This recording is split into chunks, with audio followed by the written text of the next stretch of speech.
I'm Steve Morrison, Senior Vice President here at the Center for Strategic and International Studies. I'm joined today by Dr.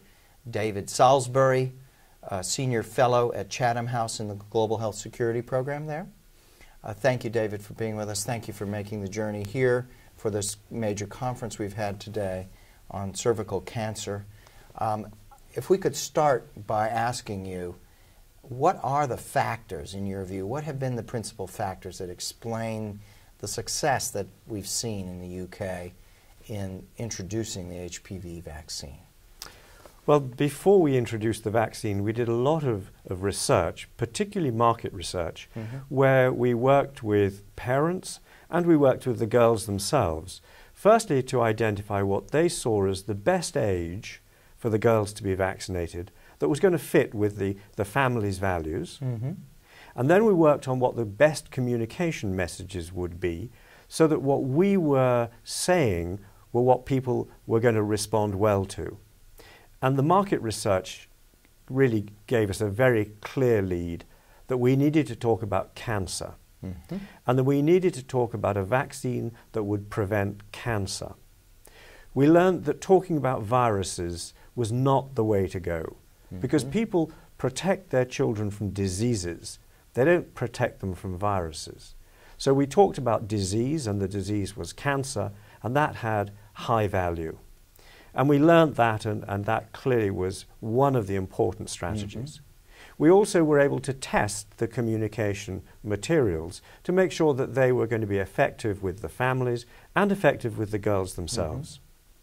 A lot of the way that we were going to promote this program was going to be using social media, because that clearly is the way in which many young people are communicating with each other.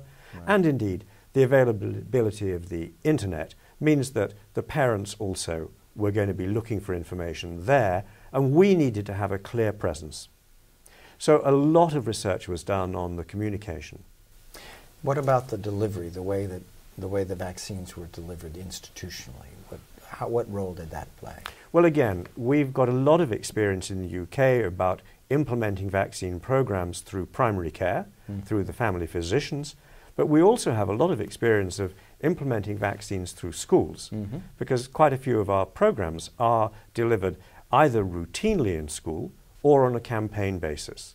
And we looked at the best way for implementing our HPV program, and it was clear, based on past experience, based on the research that we were doing, that delivering the program through school was likely to be the most effective route. And why is that? Why is it so important that the schools be the Well, first, venue? There are a number of reasons.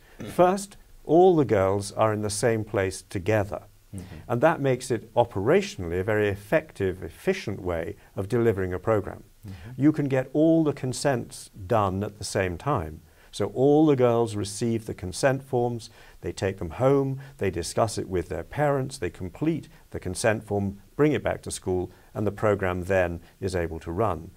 It's a very effective way because you've got as many 100 girls as there are in the target group, all in the same place on the same day. A team of nurses come in, vaccinate the girls, and move on to the next school. And we know from previous campaigns that we can get high uptake through this sort of route.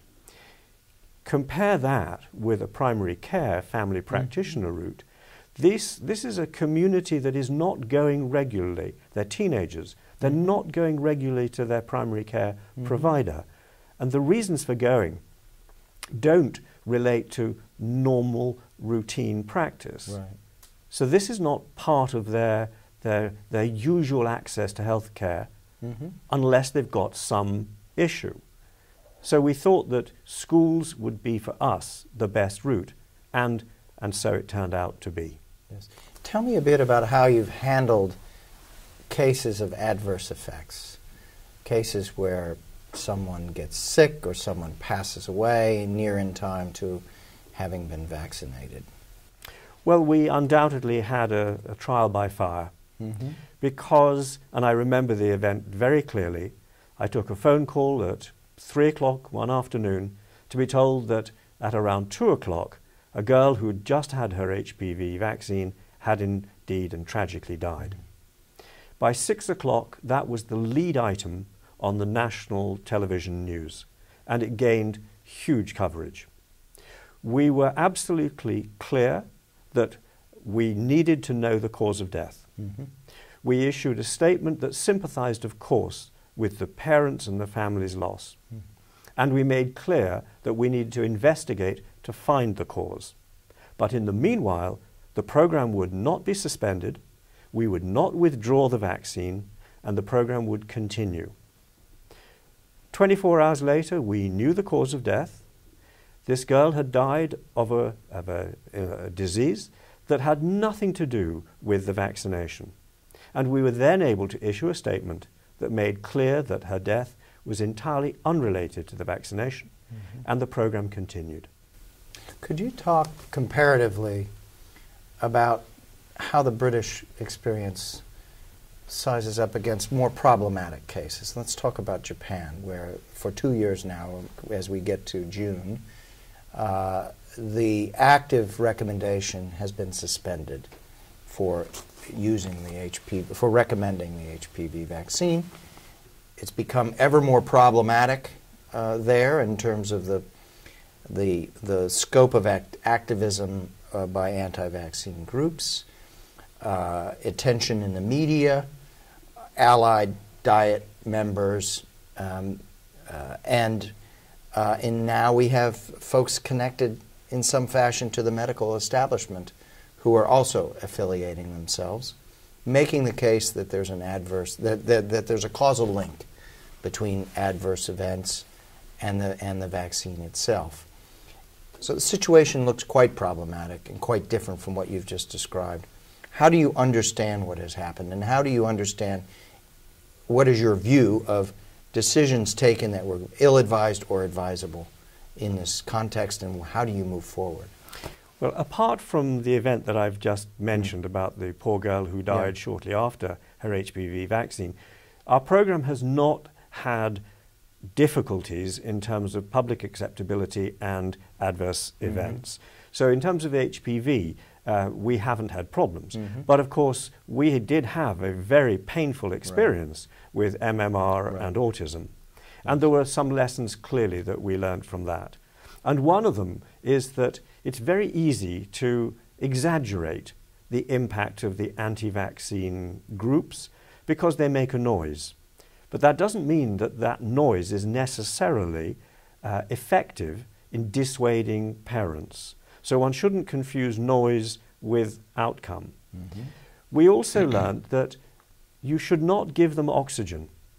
And engaging with the anti-vaccine groups actually gives them legitimacy and gives them a presence and gives them a recognition that is not deserved, but makes it very hard to say, we don't believe your claims. So we did not engage. And I understand that there has been engagement in Japan with the anti-vaccine community, indeed not just Japanese anti-vaccine groups, but indeed on an international basis. I don't think that was a good way forward because it gave legitimacy to the views of the anti-vaccine group. It would have been better to distance themselves and not engage. There's also been compensation offered to some of the individuals who claim that their adverse events were caused by the HPV vaccine. There has not been scientific corroboration that these adverse events were indeed caused by HPV vaccine, and to be giving compensation, again, gives legitimacy to the claim. And so consideration for compensation, I think, is misplaced. I think it will need clear, authoritative leadership from the Japanese medical establishment. And that doesn't just mean the government program. It means people who are supportive of the program in many different areas. The gynecologists, the pediatricians, the public health community need to come together, and they need to say, this is a safe vaccine, and the benefit from this vaccine is huge.